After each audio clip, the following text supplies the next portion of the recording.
নমস্কার, গল্পগুচ্ছ বাই সোমা চ্যানেলে আপনাদের স্বাগত জানাই। চলে এসেছি গোপাল ভাঁড়ের আরও একটি মজাদার গল্প নিয়ে। আজকের গল্প গাছে কাঁঠাল গোপে তেল। গোপালের পাশের এক প্রতিবেশীর নাম কেদার। তার বাড়ির উঠানে কাঁঠাল গাছ ছিল।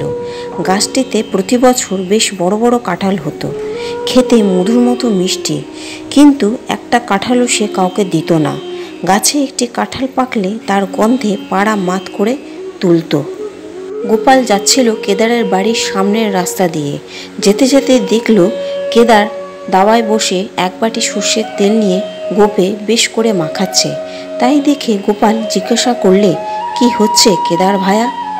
কেদার বললে, গাছের বড় কাঁঠালটা পাকবে মনে হচ্ছে, গোফে তেল মাখাচ্ছি। কাল সকালে ওটাকে দিয়ে জলজ করবার ইচ্ছে আছে। গোপাল বললে, একটু বেশি করে মেখে রাখ ভাই, তা না হলে গোফে আঠা জড়িয়ে যাবে। ভালো করে না মাখলে তেল যদি গোফে আঠা লাগে ছাড়তে কষ্ট হবে। সেদিন রাতেই কাঁঠালটাকে চুরি করে নিল। পরের দিন কেদার গোপালকে ডেকে দুঃখ করে বললে, জানো গোপাল, আমার গোফে তেল মাখাটাই সার হলো, কাঁঠাল খাওয়া আর হলো না। কাল রাতে কাঁঠালটা চুরি হয়ে গেছে। গোপাল ভীষণ দুঃখ প্রকাশ করে বলল, কি আর করবে দাদা, একেই বলে গাছে কাঁঠাল গোফে তেল। তো এই ছিল গোপাল ভাঁড়ের আরও একটি মজাদার গল্প। গল্পটি ভালো লেগে থাকলে একটি লাইক ও সাবস্ক্রাইব করতে ভুলবেন না। ধন্যবাদ।